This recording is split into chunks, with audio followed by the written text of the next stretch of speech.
Muy buenas noches. Primero quiero darle gracias a Dios por la bendición y el honor de estar con ustedes. Le quiero dar gracias al Padre por su bendición, por su invitación y por confiarme en su comunidad. Para mí es una dicha estar de regreso aquí en esta ciudad de San Juan, que ya regreso como en familia. Y voy a pedirle al Señor su santa palabra para que en el espíritu de la palabra de Dios podamos vivir este momento de reflexión en el misterio de la Eucaristía, en el misterio grandioso de la adoración y de la oración. Y les voy a leer a ustedes de la segunda carta de San Pablo a Timoteo, en el capítulo 3, desde el versículo 14. Y dice así: fidelidad a la Sagrada Escritura. Pero tú permanece firme en lo que has aprendido y creído, ya que sabes de quiénes lo aprendiste, y porque desde niño conoces la Sagrada Escritura, que puede darte la sabiduría que conduce a la salvación por medio de la fe en Cristo Jesús. Toda la Escritura es inspirada por Dios y útil para enseñar, para argumentar, para corregir y para educar en la justicia, con el fin de que el hombre de Dios esté bien dispuesto, preparado para toda obra buena. En la presencia de Dios y de Cristo Jesús, que va a juzgar a vivos y muertos por su manifestación y por su reino, te advierto seriamente: predica la palabra, insiste con ocasión y sin ella, reprende, reprocha y exhorta siempre con paciencia y doctrina, pues vendrá un tiempo en que no soportarán la sana doctrina, sino que se rodearán de maestros a la medida de sus pasiones para halagarse el oído. Cerrarán sus oídos a la verdad y se volverán a los mitos. Pero tú sé sobrio en todo, sé recio en el sufrimiento, esfuérzate en la propagación del Evangelio, cumple perfectamente tu ministerio. Palabra de Dios. Pues hermanos y hermanas en Cristo, podría decirles que yo no soy un teólogo, nunca he estudiado ciencias religiosas, soy un laico común y corriente como todos ustedes aquí presentes, con excepción de nuestros sacerdotes, y lo que vengo a compartir con ustedes sobre este misterio de la Eucaristía, que tengo el honor de compartir con ustedes esta noche, es mi experiencia de Dios, que es la experiencia de un hombre que ha sido rescatado de las tinieblas. Yo soy la persona más indigna para estar aquí hablando de Dios, porque si algo debía hacer es que no tengo absolutamente ningún derecho para estar acá, porque hice toda mi vida todo lo contrario a lo que el Señor me pidió. Sin embargo, precisamente eso estamos haciendo acá, esta noche, dando testimonio de la misericordia de Dios, que se apiada de nosotros. Sin importar cuánto hemos caído en el abismo, Él nos rescata y se olvida, y nos da la oportunidad de rehacer nuestra vida, de reconstruir nuestra vida. Así como me la ha dado a mí, se la ha dado a millones de almas a través de la historia de la humanidad. Yo soy un testigo más, y sin embargo, yo diría que jamás haríamos lo suficiente para darle justicia a lo que Dios hace con nosotros, porque todo es misericordia, todo es gracia. No nos merecemos nada, pero Dios nos lo da todo, y es un Padre bueno. Y por eso, hoy que estamos en este templo, estamos reunidos en el Espíritu de Dios, que es el único que puede darnos la fuerza para nosotros venir acá, porque nuestra humanidad es tan pesada en su propia naturaleza que no tendría por sí misma la fuerza para llegar y abrazar el Espíritu de Dios. Pero Dios es tan misericordioso que Él mismo nos provee con ese Espíritu para que abracemos su propio Espíritu. Por eso yo amo mucho lo que San Agustín le decía al Señor, que decía: Señor, dame lo que me pides y pídeme lo que quieras, porque en realidad esa es nuestra verdad, todo es gracia. Yo pienso que nosotros como católicos tenemos una experiencia de Dios de acuerdo al deseo que ha nacido en nuestro corazón de conocerlo más, y sabemos que nuestra Iglesia nos invita a entender el misterio por el cual Dios nos creó, y el Catecismo nos enseña que Dios nos creó por 3 razones: para aprender a amarlo, a conocerlo y a obedecerlo. Y cuando comenzamos a entender las razones por las cuales Él nos creó y nuestro corazón decide obedecer esas razones, entonces comenzamos a caminar hacia adentro de su misterio, nos comenzamos a adentrar en Él. Y ese es el camino del peregrino. El peregrino se adentra en Dios y tiene como meta la casa profunda del océano infinito de Dios. Y eso es lo que hacemos cuando estamos en este templo, que estamos aquí en presencia de Dios vivo, el mismo Dios que le habló a Moisés desde la zarza, el cual dejaba su rostro totalmente iluminado, y el pueblo hebreo no resistía a mirar el rostro de Moisés cuando llegaba de hablar con Dios. Y ese mismo Dios está aquí en el sagrario, y esa misma luz que encendía el rostro de Moisés está encendiendo nuestro rostro.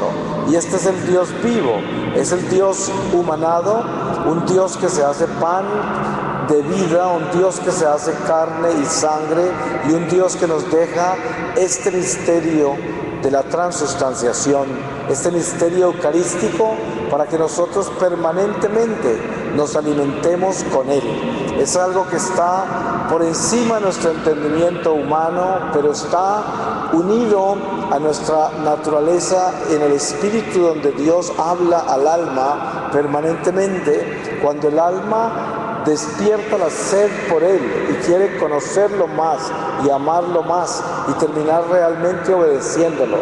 Yo diría que si nosotros nos pudiéramos describir de qué es lo que nosotros somos con relación a lo que Dios ha hecho con nosotros al llamarnos a esta iglesia, que es su iglesia, la Iglesia Católica, diría que nosotros somos instrumentos eucarísticos de reparación, y que nuestra vida entera está fundada en la misión eucarística. Toda nuestra vida católica es un llamado a ser esas vasijas de barro que llevan el tesoro, como dice San Pablo, vasijas que necesitan ser vasijas que permanentemente están reconciliadas con el Señor. Por eso los misterios de los sacramentos deben vivir como tatuados en nuestro corazón, para que sean nuestra guía, nuestro compás y nuestra fortaleza. Y nosotros no somos seres comunes, nosotros hemos sido escogidos por Dios para un ministerio sacerdotal, y somos responsables de la alimentación espiritual de todas las almas, de toda la humanidad entera, por intermedio del misterio de la Eucaristía. Cuando yo comulgo, alimento las almas.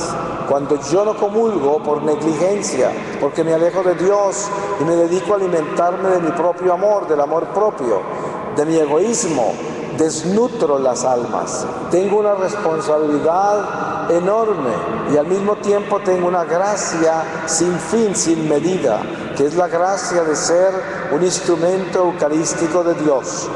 Debemos entender que el misterio maravilloso de la Eucaristía no es solamente este Dios que se hace presencia entre nosotros en este pan misterioso, aquí en este sagrario, sino que es que nosotros somos llamados a consumir este misterio, para que este misterio se haga vida en nuestros huesos, se haga vida en nuestra carne, se haga vida en nuestra sangre, y para que desde nuestros huesos, que siendo huesos mortales, limitados, pecadores, el Señor se glorifique, y en medio de estas flaquezas en que nosotros recibimos ese misterio, el Señor se eleva desde esa miseria a glorificarse siendo pan y vida para todos los que nos rodean y cruzan nuestro camino, siempre y cuando nosotros podamos someter estas limitaciones humanas, esta incapacidad que tenemos de amar perfectamente como Dios nos pide, de vivir todas esas virtudes que Dios nos llama a cultivar. Y sin embargo, en la sed de alcanzar eso que Dios nos pide, es donde se glorifica a Dios y nos completa lo que nos falta para así convertirnos en alimento vivo. Cuando nosotros leemos la historia sagrada, nos damos cuenta de un misterio eucarístico hecho vida, por ejemplo, en algunos de los santos, como San Ignacio de Antioquía, obispo de Antioquía, de los primeros obispos de la Iglesia. Él es condenado por Nerón a morir devorado por los leones en el Coliseo de Roma. Y el transporte de él desde Antioquía hasta Roma pues toma mucho tiempo. Y el pueblo cristiano abogaba por él, por su libertad. Y San Ignacio le rogaba a los cristianos que no pidieran su libertad. Él decía: yo tengo que ser triturado por los dientes de la bestia para hacerme pan de vida. Y cuando San Ignacio llegó al Coliseo y lo lanzaron a los leones, él estaba vestido de obispo y corrió cantando salmos hacia los leones, y los leones los devoraron. Pero ese día es uno de los días en la historia sagrada en que más romanos se convirtieron al catolicismo, al cristianismo. ¿Y qué quiere decir eso? San Ignacio se convirtió en pan de vida, se cristificó, se convirtió en ese pan, precisamente porque la Eucaristía lo había elevado a esa santidad, le había dado esa fuerza. Ustedes saben que cuando se lee la historia sagrada, nos damos cuenta que Jesús resucita y está 40 días con los apóstoles. Ningún apóstol durante esos 40 días se atrevió a ir a ninguna parte de la Judea a testificar que Jesús había resucitado. Ninguno de ellos. No fue hasta que recibieron el Espíritu Santo y comenzaron a partir el pan en comunidad, que comenzó la iglesia a crecer como iglesia ya, una iglesia que se reunía a orar, a alabar a Dios, a glorificarlo por las maravillas que había hecho después de que Jesús ascendió al cielo y envió el Espíritu Santo. Y ya ese pan de vida empezó a tomar tanta fuerza entre ellos que la gente ni siquiera se preocupaba por pedirle a los apóstoles que impusieran manos en los enfermos o en los posesos. Tan solo los colocaban en línea en las calles por donde sabían que ellos caminaban hacia el templo todos los días a predicar. Y cuando pasaban, la sombra de ellos sanaba a los enfermos y liberaba a los posesos. Pero es que ellos llevaban ya ese Dios vivo, porque estaban consumiendo esa Eucaristía todos los días en comunidad, comulgaban todos los días y se convirtieron en tabernáculos del Dios vivo. Este templo es un territorio inmenso de almas. Desde este sagrario, Jesús Eucaristía está para salvar almas alrededor de esta parroquia, y es el radio de acción de esta parroquia eucarístico. Solo Dios sabe lo grande que es, y Dios no hace discriminación de personas. Desde este sagrario el Señor está bendiciendo todos los seres humanos que viven alrededor de esta parroquia, sin importar quiénes son: el budista, el hinduista, el musulmán, el judío, el ateo, el indígena, el cristiano. Todos están bendecidos por Jesucristo Eucaristía. Y cuando nosotros llegamos a nuestra parroquia y somos esos instrumentos eucarísticos, y somos instrumentos eucarísticos fieles, que nos preparamos minuciosamente como Dios nos pide prepararnos, a través de la reconciliación que nos da el sacramento de la confesión, y venimos con un corazón contrito, un corazón consciente de la responsabilidad que tenemos de recibir ese pan en gracia, y llegamos a comulgar. El Señor, con nuestra sangre que se cristifica con la Eucaristía, compra almas en el momento que comulgamos.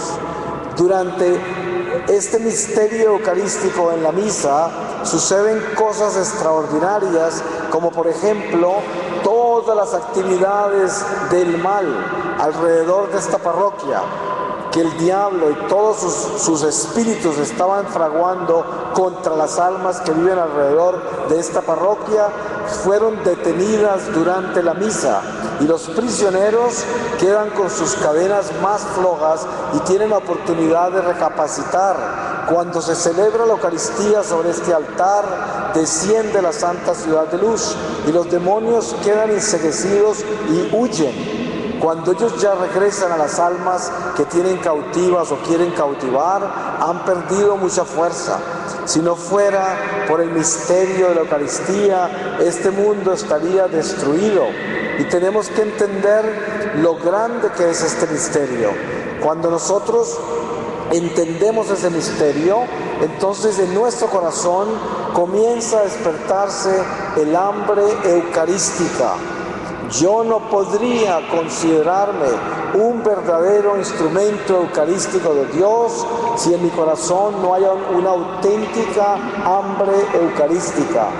Yo puedo pensar como católico, ¿cuánta hambre eucarística tengo yo?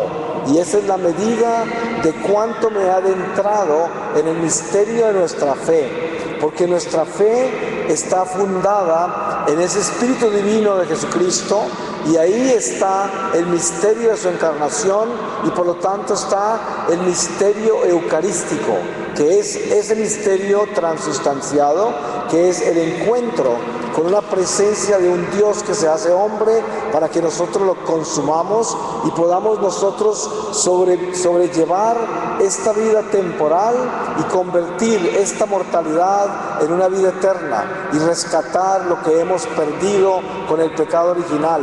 Sabemos que Dios desciende del cielo. El único que ha descendido del cielo es el Hijo, que viene a nosotros.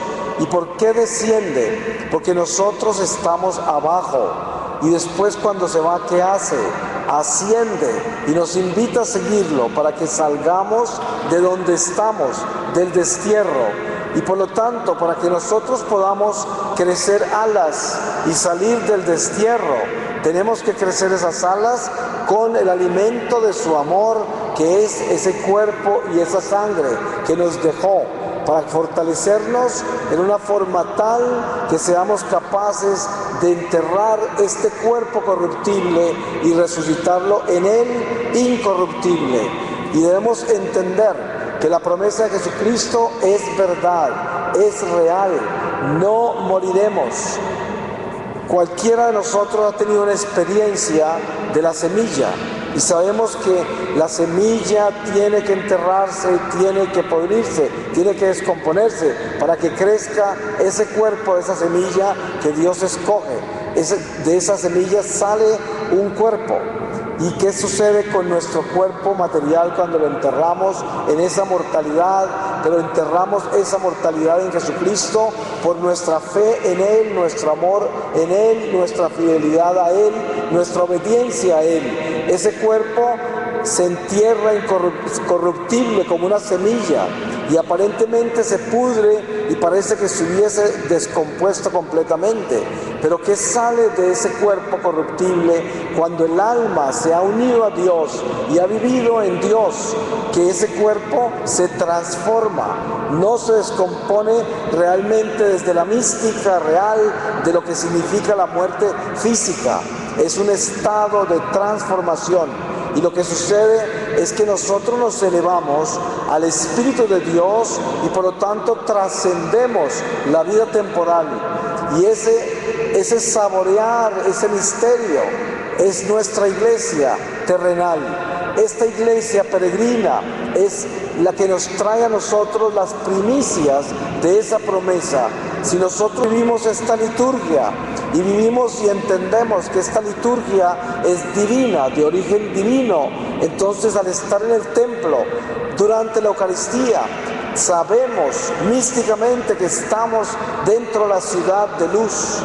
Y entre más nos adentremos en el misterio de la liturgia, entre más vivamos una vida litúrgica, más nuestra alma comenzará a vivir en la ciudad de luz, en la eterna ciudad, que es nuestra casa.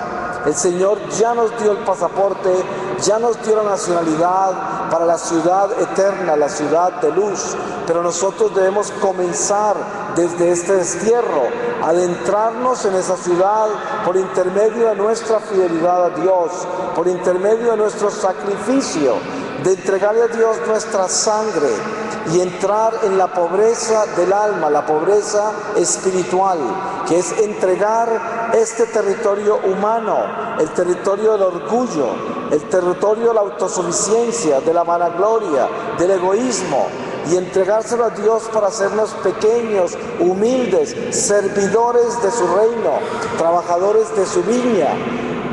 Que seamos mensajeros del amor de Dios en todo lo que hacemos, en lo que sentimos, en lo que pensamos, y que sembramos en nuestro corazón la única meta, que es constantemente vivir en una transformación hacia el bien y convertir todos esos actos de desamor en amor, los actos de desobediencia en obediencia, los actos del pecado, transformarlos hacia la gracia y estar constantemente caminando en esa conversión, la cual se hace posible por estos sacramentos. Y nosotros nos preguntamos, ¿y qué hay del resto de la humanidad que no conoce este misterio, que no lo recibe y que no lo recibirá? Tenemos un indígena en la selva que nunca conocerá la Eucaristía y morirá así. Y precisamente ese es el misterio de nuestro sacerdocio eucarístico. Nosotros somos responsables de todas esas almas que no alcanzan a llegar acá a recibir ese misterio, que no lo abrazan durante esta vida natural, porque la Eucaristía que nosotros recibimos alimenta a todos esos seres, las almas de todos esos seres humanos. Y parece muy difícil llegar a asimilar lo grande de este misterio, pero no lo es, porque en la sencillez de lo que Dios explica con relación a lo que nosotros somos, podemos simplemente dejar nuestra razón en paz para que el Espíritu entre con su sabiduría y nos impregne con este regalo. Un ejemplo físico: la Tierra tiene un equilibrio ecológico. Dentro de esta ecología tenemos muchos elementos que producen el equilibrio. Por ejemplo, la Tierra tiene una capa ozono que nos protege de que el sol no nos calcine y nos lo entrega dosificado en una forma que lo podamos recibir como alimento y no como calcinación. También existen miles de elementos que producen ese equilibrio para este organismo celular en el que habitamos. Las abejas son importantísimas. Si se desaparecieran, habría un desequilibrio ecológico. Muchísimos otros elementos, pero nosotros en el día a día no estamos conscientes de todo lo que produce nuestro equilibrio natural. De la misma forma, en el mundo espiritual, la Eucaristía es el alimento y el equilibrio de todas las almas de toda la humanidad. Un pakistaní musulmán que se levanta por la mañana en su pueblo en Pakistán no tiene ni idea que la Eucaristía que yo recibí aquí por la mañana le alimentó su alma. De la misma manera que yo ignoro cuando me levanto que los rayos del sol están filtrados por la capa ozono. De esa manera, ese es el misterio. Pero nosotros somos alimento de todas las almas, de toda la humanidad entera con la Eucaristía. Por lo tanto, somos piedras vivas del templo de Dios. A pesar de nuestras limitaciones, a pesar de nuestra miseria, a pesar de nuestra naturaleza inclinada al pecado, sin embargo, de nosotros Dios hace instrumentos para la salvación de las almas del mundo entero, todas las almas de la humanidad entera. Y esto tenemos que tenerlo claro. Cuando nosotros venimos a la iglesia a adorar el Santísimo, estamos en presencia de Dios vivo, el mismo Dios que le habló a Moisés desde la zarza ardiente, el Dios de Abraham, de Isaac, de Jacob, de las 12 tribus, el Dios de todos los apóstoles y profetas, el mismo Dios nuestro que está aquí en este sagrario. Y venimos a adorarlo. ustedes saben algo muy importante. Cuando yo vengo a adorar al Santísimo que está expuesto, yo tengo que acordarme a quién vengo a visitar. A veces con tristeza escucho personas que me preguntan, ¿cómo hago yo para mantenerme despierto cuando voy a adorar al Santísimo? Yo hago mis rosarios, leo mis novenas, leo un poco las Escrituras y después realmente no sé qué hacer y termino durmiéndome. Y yo le digo a la gente, cuando nosotros vamos a visitar una persona muy importante en nuestra vida, a veces hasta compramos un nuevo vestido, un nuevo traje y nos preparamos minuciosamente. Y podemos estar en presencia de esa persona con los ojos abiertos, sin dormirnos, atentamente, jubilosamente, llenos de entusiasmo, por horas. A veces podemos hacerlo por días, porque es una persona importante en nuestra vida. Y yo me pregunto, si nosotros verdaderamente creemos que Dios está vivo en la Eucaristía, ¿cómo es posible que vengamos a adorarlo por una hora y nos quedemos dormidos y no sepamos qué es lo que tenemos que hacer ahí para estar con Él? Eso quiere decir que realmente todavía no creemos en el fondo de nuestra alma que ese es Dios y que está vivo y que está en nuestra presencia y que nosotros estamos en presencia de Él. Tenemos que ser sinceros y ser realistas. Eso quiere decir eso, porque si nosotros creyéramos de verdad que Jesús está vivo en la Eucaristía, al estar en su presencia adorando al Santísimo, prácticamente estaríamos como en un éxtasis, porque estamos en presencia del Señor, ni parpadearíamos, estaríamos casi extasiados todo el tiempo. Pero obviamente que esto es una invitación a que crezcamos en este misterio, viviendo el ejercicio de nuestra fe, adentrándonos y acercándonos más a ese misterio, llegar a adorar al Santísimo y confesarle al Señor. No porque Él no lo sepa, porque Él lo sabe todo, pero decirle, Señor, aquí estoy, yo quiero que me llenes de ti y que hagas sentir hasta la última gota de mi sangre de que eres tú, el Dios mismo, el Dios vivo que me creó, que está aquí presente en esta hostia, para que yo esté extasiado en tu presencia y para que yo venga aquí a acompañarte, para que en mí se cumpla tu voluntad y para que hagas lo que quieras conmigo aquí en tu presencia. Y esta es la entrada sincera al misterio eucarístico. Por eso debemos encontrar ese momento de paz entre nosotros y Dios, que es el reconocer quiénes somos y no llegar a adorar al Santísimo pretendiendo que estamos llenos del conocimiento, la reverencia, el amor hacia un Dios vivo en esa hostia, cuando realmente estamos peleando para no dormirnos, estamos peleando para estar entretenidos lo suficiente y aguantarnos una hora en su presencia que realmente no concebimos en el fondo de nuestro corazón. Y por eso la invitación a adentrarnos en ese misterio es a entender que adorar al Santísimo es llegar a los pies de Getsemaní. Es Juan, Pedro y Santiago acompañando al Señor a una distancia muy cercana de Él, que las Escrituras lo llamaban a un tiro de piedra, o sea, prácticamente al lado. Y eso es lo que hacemos cuando venimos a adorar a Dios en la Santísima Eucaristía, en la persona de Jesucristo Eucaristía. Venimos a acompañarlo para que suceda lo que sucedió en Getsemaní, pero aún mejor, porque nosotros que ya hemos recibido el Espíritu Santo no vamos a dormirnos. El Señor le rogó a los apóstoles, no pueden siquiera estar una hora acompañándome, no se duerman o pasarán la prueba, porque Él estaba advirtiéndonos. ¿Cuál es la llamada de Jesús a acompañarlo en Getsemaní? Es que Él quiere que nosotros podamos ser testigos de Él ante el Padre, para que el Padre, a través de nosotros que estamos como testigos, pueda permitir al Señor Jesús a rescatar más almas. Si usted quiere saber ¿cómo puede traer las bendiciones más grandes a su familia, a su comunidad, a su nación? Venga a adorar el Santísimo Sacramento, porque ahí es donde está la verdadera fuerza del Dios vivo, humanado, que se hace carne y sangre y que permanece entre nosotros en una forma mística y eucarística y que es una realidad viva.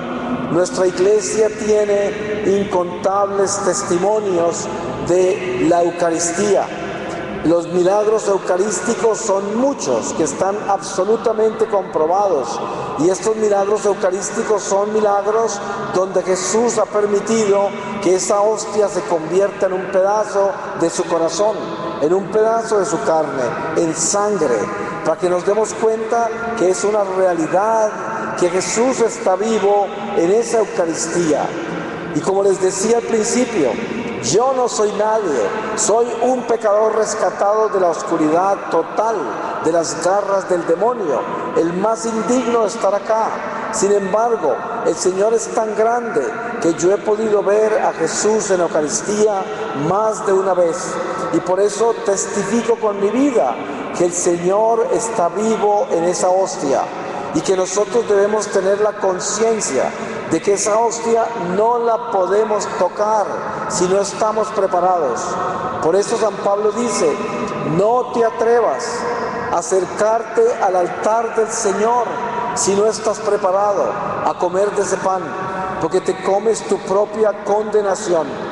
Y hoy es el tiempo en que vivimos una desnutrición espiritual tan grande en nuestra iglesia, que la gente ya ni siquiera atiende al sacramento de la reconciliación, y muchos se acercan a recibir ese pan como si recibieran un pan insípido que no tiene nada de Dios en él, y se comen su propia condenación, porque es una realidad de que Dios está vivo ahí. Y ese pan insípido, pan ácimo, es el pan de la vida, porque el llamado del Señor a nosotros es a que nos convirtamos también en panes insípidos, para que nosotros dejemos los condimentos, la levadura. Desen cuenta cómo estamos de engrandecidos, cómo estamos de llenos de sabores, porque queremos ofrecernos como pan para el banquete de la bestia, porque queremos servirnos en el banquete del mundo, en el banquete de la fiesta terrenal. Pero el Señor nos llama a convertirnos en pan insípido, a sacar toda la levadura y los condimentos, para que podamos convertirnos en pan de vida para la salvación de las almas. ¿Cuántos padres de familia hoy, por estar tan llenos de levadura y de condimentos, no son capaces de exhortar a sus hijos a que obedezcan a Dios, porque prefieren mantener la amistad de los hijos que perder su amistad sin importarles perder la amistad con Dios? Prefieren vivir como hipócritas a cambio de perder la amistad de seres humanos, de criaturas humanas. Y este es el principio de la desnutrición espiritual.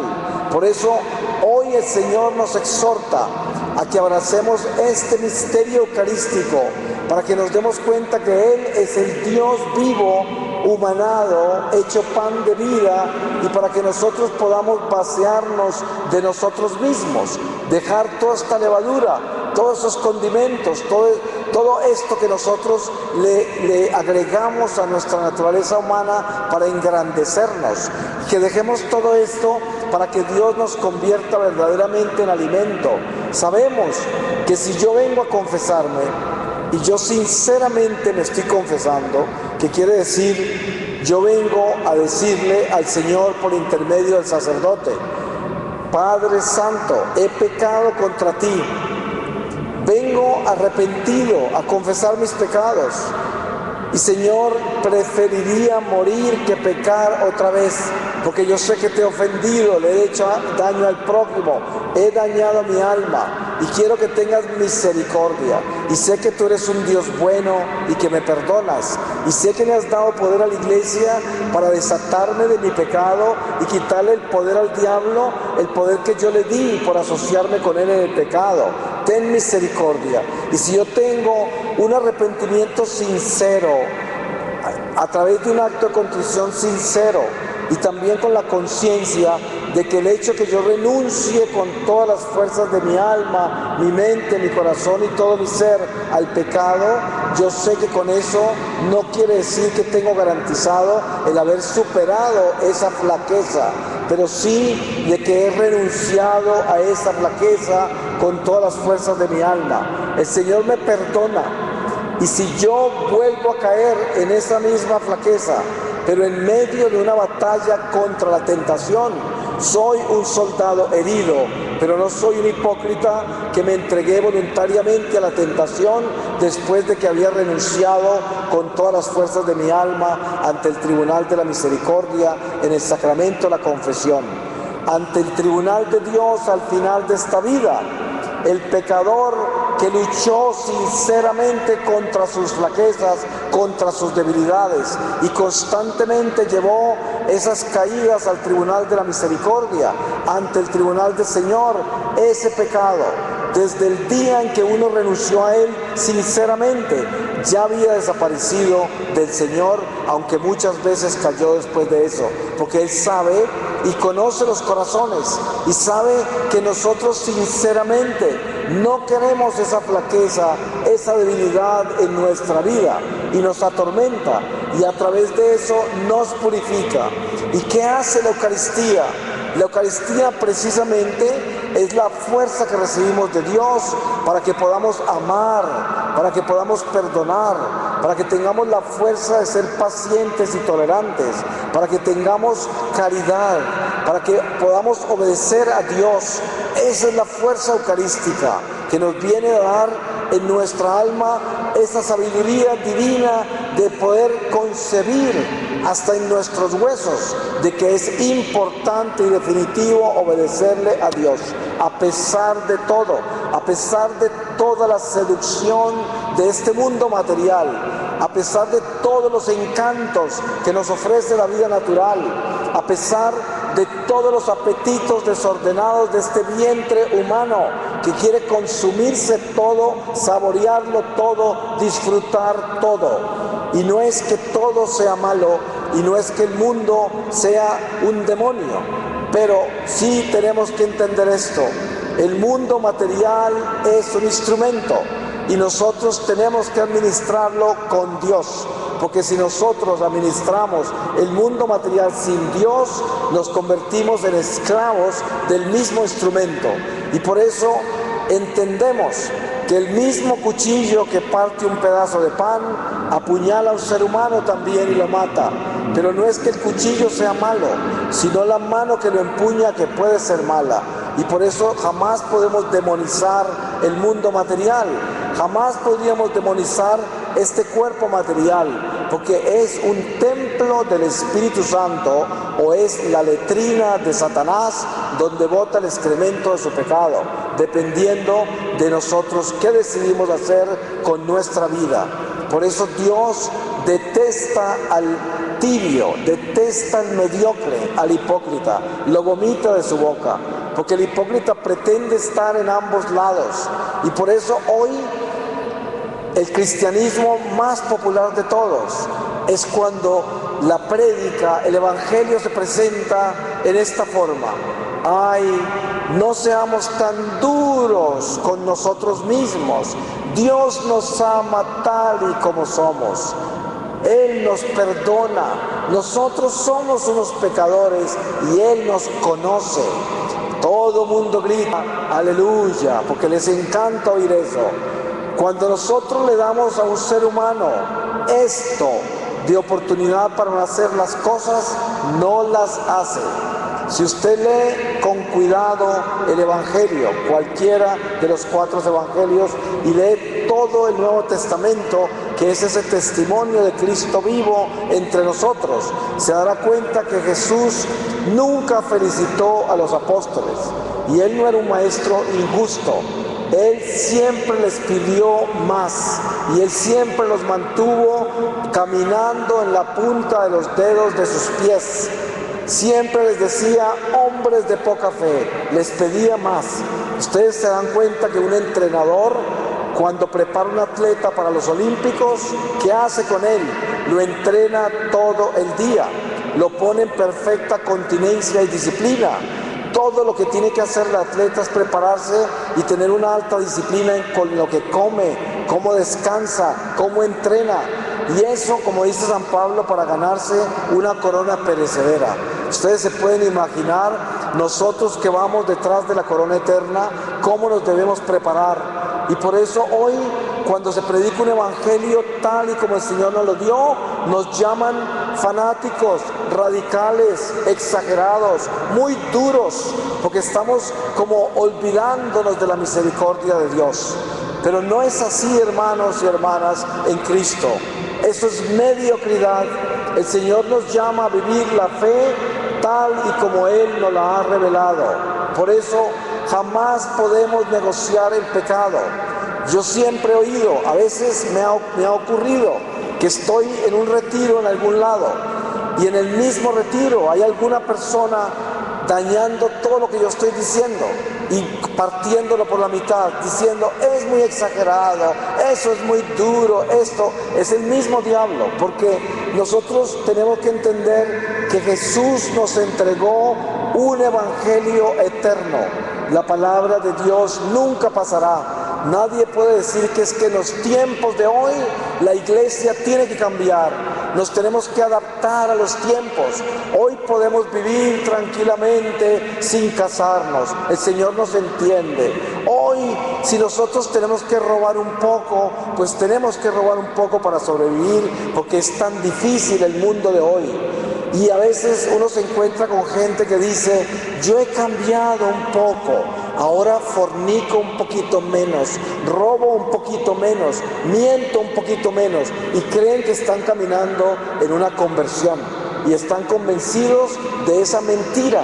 Y yo le digo, así sea el que sea, y con todo el respeto que todos ustedes se merecen, porque ustedes son todos hijos de Dios como yo, y todos nosotros somos pecadores, pero al mismo tiempo todos nosotros hemos recibido el mismo Espíritu y nos merecemos el amor los unos por los otros y el respeto los unos por los otros. Pero ¿qué es más importante en la iglesia de hoy que exhortarnos los unos a los otros a tiempo y a destiempo? Si verdaderamente nos amamos con el amor de Dios, no vamos a permitir mediocridades, no vamos a permitir tibiezas, porque el amor de Dios es un amor verdadero, sincero, auténtico, un amor que no negocia la ley de Dios. Y tengan la seguridad de esto: si usted se encuentra con otro católico, que así sea del clero o un laico, que le negocie la ley de Dios, tenga la seguridad que esa persona seguramente está podrida en pecado también. ¿Y por qué razón? Si usted sabe que lo que está haciendo es pecado y otra persona le dice que no es pecado, y usted afanosamente acude a ese error y lo abraza, ¿qué quiere decir? La miseria busca compañía. Es obvio. Porque si una persona le viene a cambiar la ley de Dios a su conveniencia, esa persona está peor que usted. Y lo más grave de todo es que nosotros conocemos la verdad. Nadie nos puede cambiar la verdad. Ustedes saben que cuando leemos el libro de la sabiduría, se habla de la sabiduría como ella, una persona, ¿cierto? La sabiduría. ¿Y por qué se dirige la palabra a la sabiduría como una persona? Porque es el Espíritu de Dios, el Espíritu Divino, el Espíritu Santo, la sabiduría. Y todos nosotros hemos recibido el mismo Espíritu, Espíritu de sabiduría. Ese don lo tenemos todos nosotros. Ustedes han escuchado que se dice que el Espíritu Santo tiene 7 dones. Y al mismo tiempo sabemos que el número 7 es infinito, contiene todo. Porque numerológicamente hablando, no podríamos decir que Dios tan solo tiene 7 dones. Lo que quiere decir es que los tiene todos. Pero en esos 7 dones que la Iglesia nos presenta, está el misterio de lo infinito cuando miramos en cada uno de ellos. Es como, por ejemplo, yo le digo a la gente, ¿ustedes quieren conocer el tratado de demonología más perfecto de la Iglesia Católica? Las 3 tentaciones del diablo a Jesús en el desierto. En esas 3 tentaciones está toda la demonología de nuestra Iglesia contenida. De la misma manera, en el misterio de nuestra fe, en todo lo que Dios nos ha concedido por intermedio de Jesucristo, en esos sacramentos, desde el bautismo hasta la primera comunión, la confirmación y todos los sacramentos que abrazamos de acuerdo a nuestra vocación, está la efusión del Espíritu Santo en océanos de abundancia.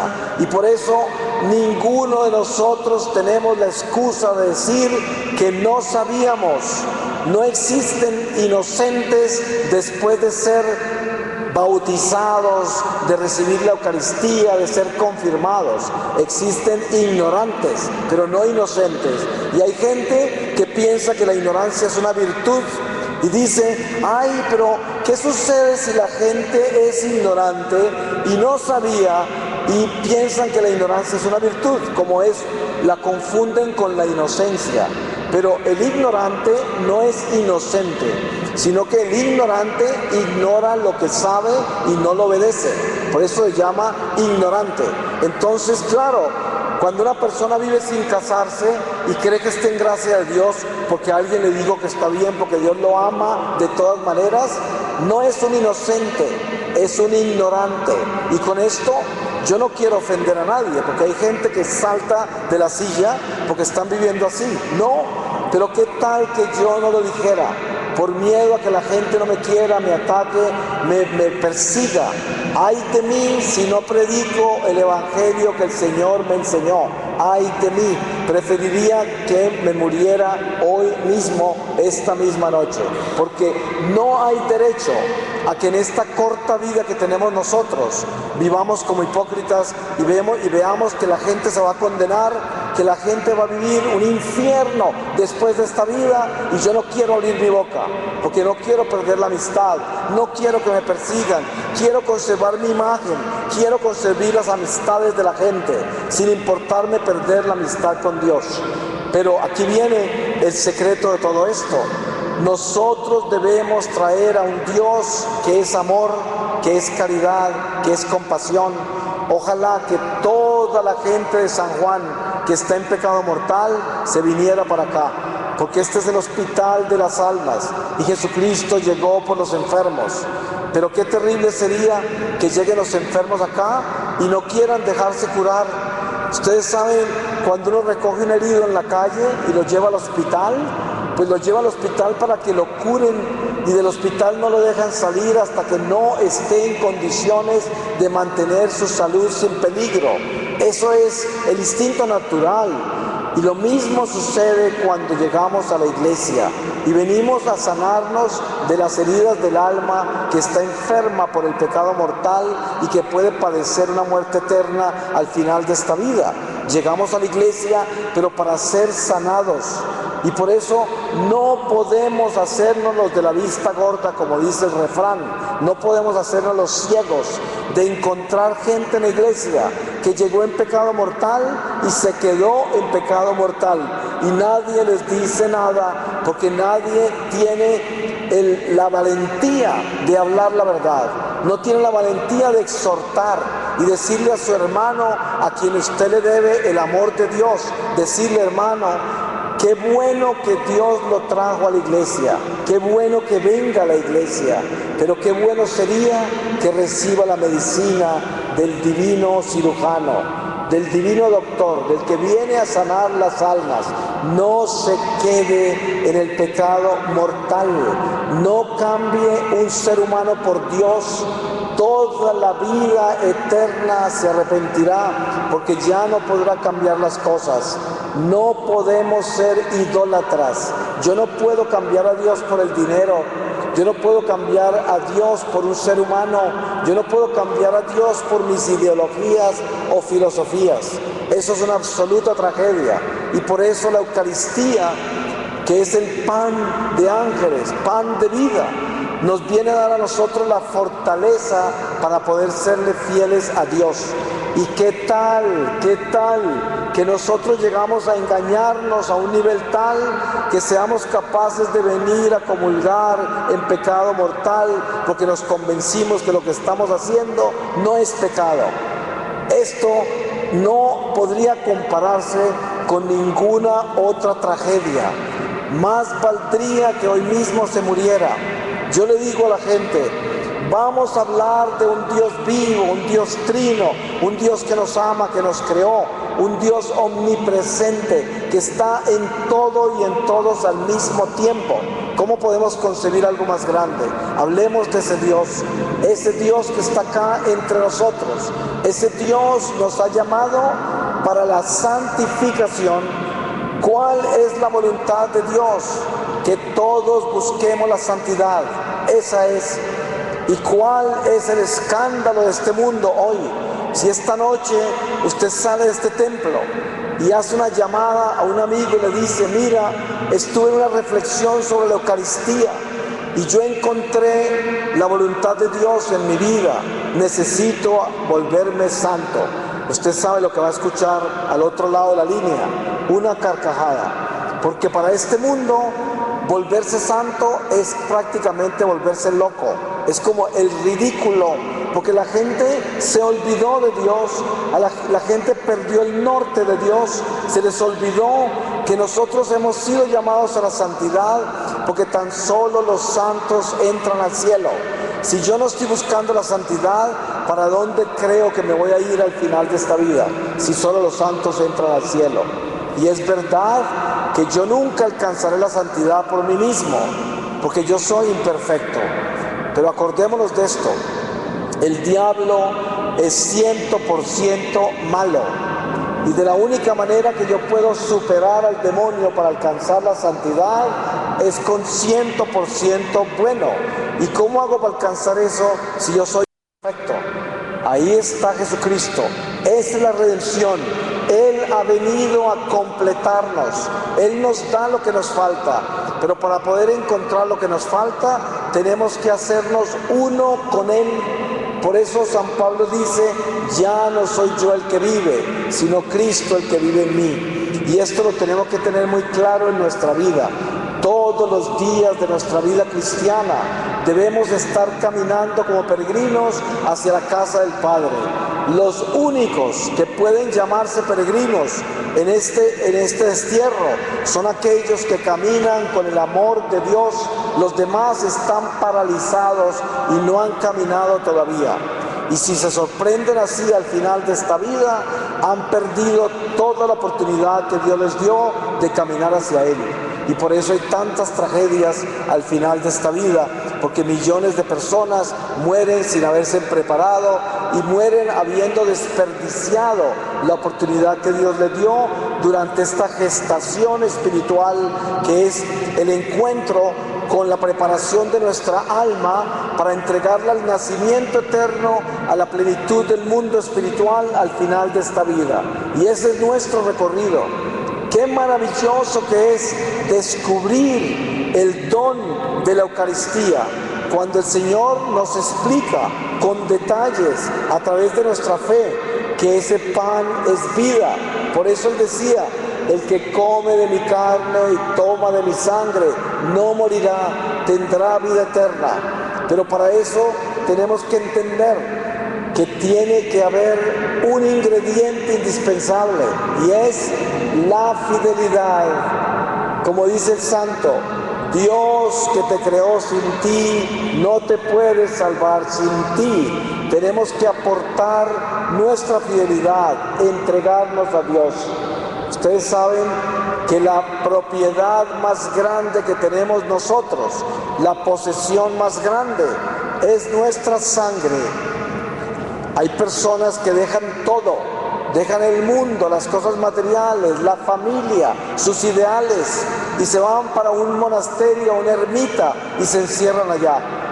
Pero hay algo que no hicieron, y es que no se dejaron a sí mismos, no entregaron su sangre, y se convierte en el terror de los conventos o monasterios, porque se va para allá, es un ser energúmeno lleno de sí mismo, lleno de sangre. Y por eso la santidad no necesariamente se encuentra entregando todas las cosas que son valiosas para nosotros, siempre y cuando nos entregue la sangre. La sangre es donde hierven todas las pasiones. Aquí está nuestro territorio humano y en esta sangre es donde hierve el bien y el mal. Y tenemos que definirnos en eso. La pobreza espiritual no comienza hasta el día que yo le entregue la sangre al Señor. Y esta es la condición. Por eso hoy el Señor nos ha reunido en este templo santo, en su presencia, para decirnos: los he creado con mis propias manos como instrumentos eucarísticos. Y yo quiero que entiendan que ustedes son importantes para la economía de la salvación, porque Dios tiene un plan perfecto. Un número exacto de almas entrarán al reino de Dios antes de que Jesús regrese. Y nosotros somos parte del motor de ese completar el número de almas que faltan por entrar al reino. ¿Y cómo hacemos eso? Con nuestro testimonio. Debemos convertirnos en faros de luz, columnas de luz y esperanza. No es lo que decimos, sino lo que hacemos. Por eso el apóstol Santiago dice: muéstrame tu fe y yo te muestro mis obras, porque al final de esta vida seremos juzgados ante el tribunal de Jesucristo en el amor que dimos. Yo le digo a la gente: mire, es mejor que usted se arrodille y le diga al Señor: Señor, no permitas que yo me pare de acá a caminar un paso más sin amor. Prefiero morirme hoy. Porque ¿qué vida puede ser una vida que se camina sin amor? ¿Cuánta gente hay por ahí con unos rostros largos, unas caras de limón, que viven todo el día quejándose, que viven en una frustración constante porque la vida no les ha dado lo que ellos han añorado? Y entonces viven resentidos, frustrados, llenos de dudas y de incertidumbres y de depresiones. ¿Y todo por qué? Por el amor propio, porque nunca han amado, porque nunca se han dado, porque nunca han tenido el espíritu de servicio incondicional, el amor de Dios para vivir. Han vivido solos, secos en su egoísmo. Por eso el despertar a las maravillas de nuestra iglesia es el despertar al don maravilloso de la Eucaristía, que es el pan que nos da la fuerza para resucitar estos huesos secos y despertarlos en el amor de Dios y dejar de quejarnos, dejar de llorar, dejar de protestar por todo, de perder la fe, de tentar a Dios, dejar de odiar al prójimo, de envidiar al prójimo, de juzgar al prójimo y convertirnos en lámparas, en esperanza. Qué lindo que es ver aquel que vive con el amor de Dios y que le da esperanza hasta los extraños en la calle. Hay veces que una persona que cruza nuestro camino en la calle con una sonrisa nos sana, nos da alegría, nos levanta de nuestro letargo, de nuestra tristeza. Un extraño que nunca hemos visto ni volveremos a ver. Y por eso yo podría decirles: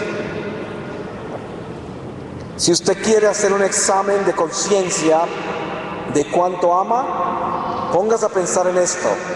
Si la única persona importante en su vida, o las únicas importantes, son sus seres queridos y los seres que usted tiene inmediatamente a su lado, que lo benefician de una forma u otra, y el resto de la humanidad pasa como el ganado, entonces usted todavía ni siquiera ha comenzado a caminar. Usted no tiene nada de peregrino, nada de Dios en su corazón. Por mucho que esté en la iglesia, por mucho que se arrodille, por mucho que ore, si el amor de Dios no está en su corazón para toda la humanidad, usted no conoce a Dios y Dios no habita en su corazón. Y si se muere así y se salva por misericordia, pasará años purificándose, aprendiendo a amar toda la humanidad que pasó como el ganado por su lado, que usted ignoró, y tiene que aprender a amarlos uno por uno. Es muy doloroso eso. Por eso hay gente que se asusta cuando se les dice: hay almas que estarán siglos en el purgatorio. Nadie se imagina por qué. Pues les digo, esta es la oportunidad. Nosotros tenemos que ensanchar este corazón para amar hasta los extraños. Cuando yo estoy en la calle, en una esquina, yo le imploro a Dios, le digo: Señor, no permitas que yo esté parado acá viendo pasar tus hijos como si fuera el ganado. Yo quiero sentir que ellos son hijos tuyos, quiero preocuparme por ellos, quiero entender que tienen alma, quiero entender que también sufren como yo, quiero entender que también gozan como yo, quiero entender que también tienen miedo como a mí me da, quiero entender que son como yo soy, y que debo amarlos también, y especialmente aquellos que no me aman, porque ¿quién es el valiente que realmente comprende el crecimiento espiritual? Aquel que es capaz de amar al que no lo ama, que es capaz de amar a sus enemigos, que es capaz de vivir incondicionalmente con la gente sin esperar nada de ellos, que nunca lleva una lista de lo que ha dado, nunca le cobra nada lo que dio, no se acuerda de lo que da, porque lo da con amor.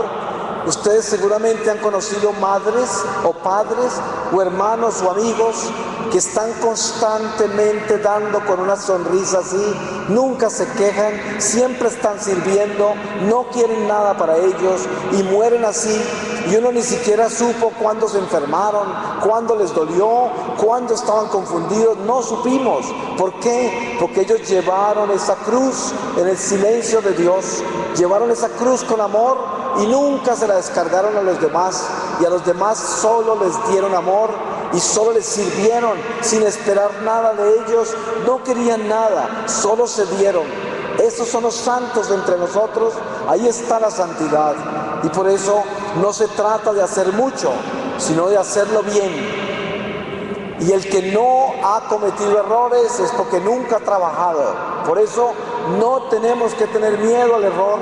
Ustedes se han dado cuenta que esas personas que dicen, ay, es que yo soy muy tímido, no me gusta hablar en público.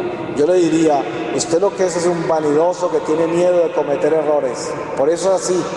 No hay tal timidez. La timidez es vanidad. Eso no es una virtud. La gente cree que la timidez es una virtud. La timidez es cobardía. Tenemos que levantarnos de la timidez, levantarnos de la pereza y poder testificar como testigos de la luz y tener el valor para decir la verdad, tener el valor para confesar nuestros pecados. Es que cuando nosotros conocemos a Dios y nos adentramos en Él, descubrimos que el pecado es el diablo y nosotros somos el pecador. Y por eso cuando yo desenmascaro el pecado, desenmascaro al diablo y puedo liberarme de él. Pero cuando yo no desenmascaro el pecado, pues dejo el diablo escondido en mi corazón. Por eso aquellos que tienen miedo de decir la verdad, de exhortar a sus amigos, a sus parientes, que tienen miedo de vivir la verdad porque piensan que con eso pierden lo que quieren conseguir en este mundo, pues esos son los hijos de la oscuridad. Esos nunca verán a Dios, jamás podrán ver al Señor. Y por eso hoy debemos medir nuestro amor. Cuando usted salga a este templo esta noche, piense cuántas personas de esta ciudad realmente están en su corazón. ¿Cuántas personas de esta nación le duelen a usted? ¿Cuántas veces antes de acostarse prende las noticias y ve que se murió medio mundo explotado en pedacitos? Y después apaga el televisor y se acuesta a roncar, simplemente como si hubiese visto un video para entretenerse con la sangre y la tragedia de la humanidad, y así se duerme en paz. Esto es una tragedia, hermanos y hermanas en Cristo, porque el cristiano no puede ser así. Si yo voy a ver y voy a tener toda esa curiosidad de lo que pasó hoy en el mundo, más vale que lo haga para orar por ellos, para llorar con ellos, para acompañarlos, porque lo contrario, no prenda ese tubo, porque todo lo que ve ahí estará escrito contra su alma en el libro de la vida eterna. Por eso, ojo con lo que oye, ojo con lo que mira, ojo con lo que habla, ojo con lo que siente, ojo a dónde caminan sus pies, ojo qué es lo que abraza en sus brazos, porque todo eso está escrito. Y por eso el Señor en su misericordia nos llama a vivir el misterio de los sacramentos. Cuando entendemos el pecado y sabemos que estamos en pecado y que hemos hecho cosas malas, corremos al tribunal de la misericordia. Y cuando yo vengo a pedir perdón al confesionario, ¿sabe qué estoy haciendo yo? estoy aumentando las gracias para toda la humanidad entera. Ustedes saben cuántas personas no saben nada de este sacramento y nunca se confesarán. Pues yo me confieso por ellas. Y yo sé que esto suena extraño. Les voy a poner un ejemplo de lo que es el verdadero amor de Dios. A veces nosotros estamos participando en un cenáculo de oración y se está rezando el rosario, y antes de empezar el rosario se colocan las intenciones.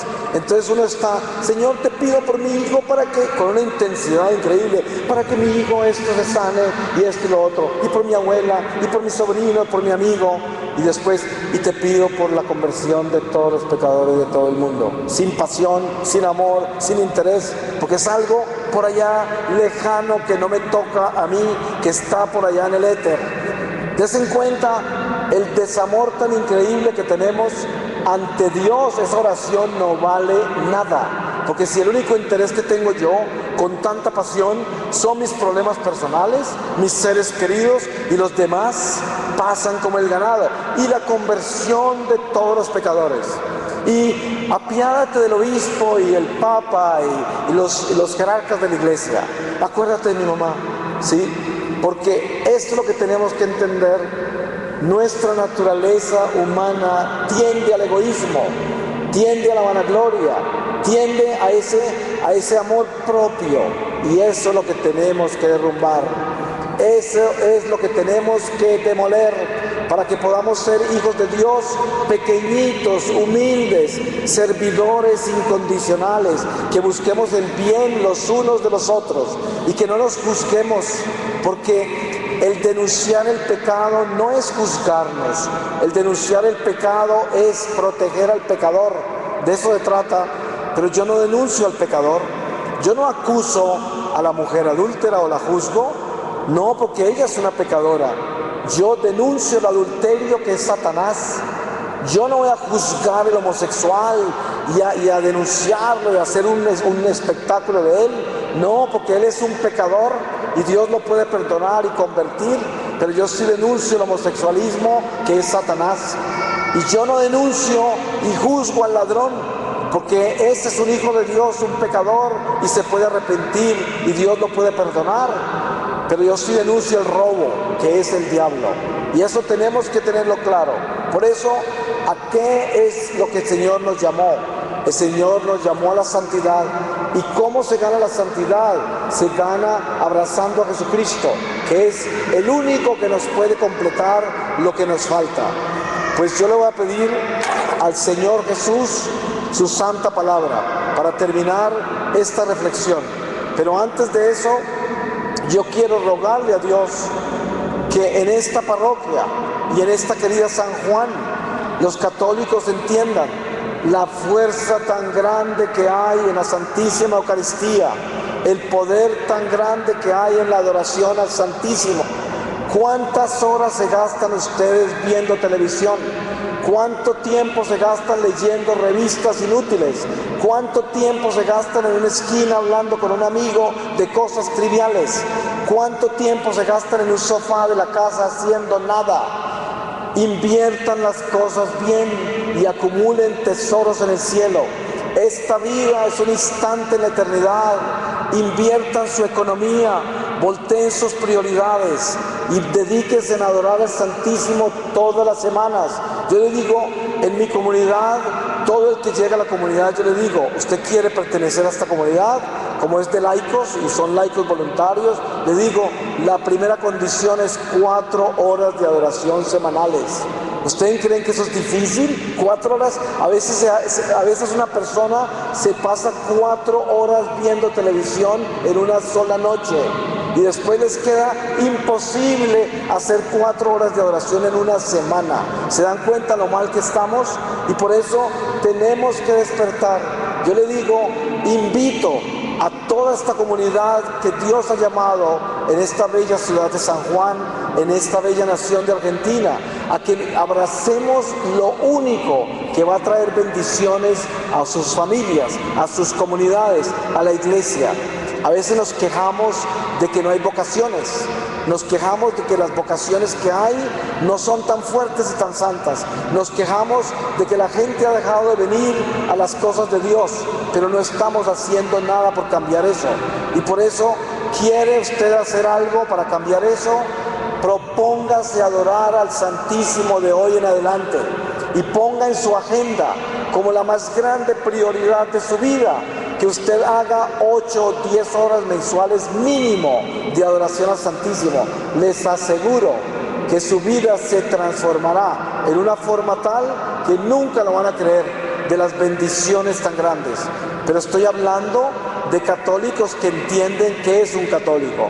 Católicos fieles, gente que no vive en pecado mortal, gente que se confiesa de cada caída, gente que busca la fidelidad a Dios. De esos católicos estoy hablando. Católicos no mediocres ni tibios que negocian la fe con mentiras, sino los que van por la verdad, aunque nos llamen fanáticos, radicales, muy duros. ¿Qué importa? Si nosotros el día que vayamos ante el tribunal del Señor podemos decir: Señor, yo he vivido mi vida buscando la obediencia, he hecho todo lo que he podido, y eso es lo único que podemos decir al final de esta vida si caminamos con Jesucristo. Con la bendición de Dios sellamos esta reflexión y les voy a leer a ustedes para terminar del capítulo 8 de la carta de San Pablo a los Romanos, desde el versículo 1, y dice así: la vida en el Espíritu. Así pues, no hay ya ninguna condenación para los que están en Cristo Jesús, porque la ley del Espíritu de la vida que está en Cristo Jesús te ha liberado de la ley del pecado y de la muerte. Pues lo que era imposible para la ley, al estar debilitada a causa de la carne, lo hizo Dios enviando a su propio Hijo en una carne semejante a la carne pecadora, y por causa del pecado condenó al pecado en la carne, para que la justicia de la ley se cumpliese en nosotros, que no caminamos según la carne, sino según el Espíritu. Los que viven según la carne sienten las cosas de la carne. En cambio, los que viven según el Espíritu sienten las cosas del Espíritu, porque la tendencia de la carne es la muerte, mientras que la tendencia del Espíritu, la vida y la paz. Puesto que la tendencia de la carne es enemiga de Dios, ya que no se somete y ni siquiera puede a la ley de Dios. Los que viven según la carne no pueden agradar a Dios. Ahora bien, vosotros no vivís según la carne, sino según el Espíritu, si es que el Espíritu de Dios habita en vosotros. Si alguien no tiene el Espíritu de Cristo, ese no es de él. Pero si Cristo está en vosotros, ciertamente el cuerpo está muerto a causa del pecado, pero el Espíritu tiene vida a causa de la justicia. Palabra de Dios. Pues les puedo decir esto, hermanos: hablamos de la Eucaristía, hablamos del milagro de la adoración al Santísimo, pero ¿saben qué? Sin nuestros sacerdotes no tendríamos ese milagro entre nosotros. Entonces, ¿cuál es nuestra responsabilidad? Entender que tenemos un instrumento de Dios que es sagrado y que es un ser humano tan débil como nosotros, pero que tiene un don maravilloso, el don más grande que se le puede dar a una criatura humana. Tenemos que orar por nuestros sacerdotes todos los días de nuestra vida, porque cuando un sacerdote es tentado con todos los cañones que vienen del infierno, porque el diablo no se le acerca a un sacerdote con una pistola, se le acerca es con tanques de guerra, porque él tiene las armas más grandes en sus manos, y por eso necesitamos apoyar a nuestros sacerdotes, necesitamos amarlos, necesitamos respetarlos y no podemos juzgarlos. Y además, no se vayan a desmayar por los escándalos que hay en la iglesia. El Señor está limpiando la iglesia y esperamos que todos aquellos que caen se conviertan y se arrepientan, porque cada uno de nosotros también queremos una oportunidad cuando caemos, y por eso tenemos que estar unidos y no escandalizarnos, sino trabajar muy duro en el reino de Dios, buscando la fidelidad al Santísimo, Las criaturas humanas son un escalón para la santidad, pero no son Dios, y por eso le debemos es el culto a Dios, y por eso las criaturas no nos pueden decepcionar, porque nosotros no podemos amparar nuestra fe en los seres humanos, y todo ser humano nos va a decepcionar. La fe tiene que estar centrada en Dios. Amén.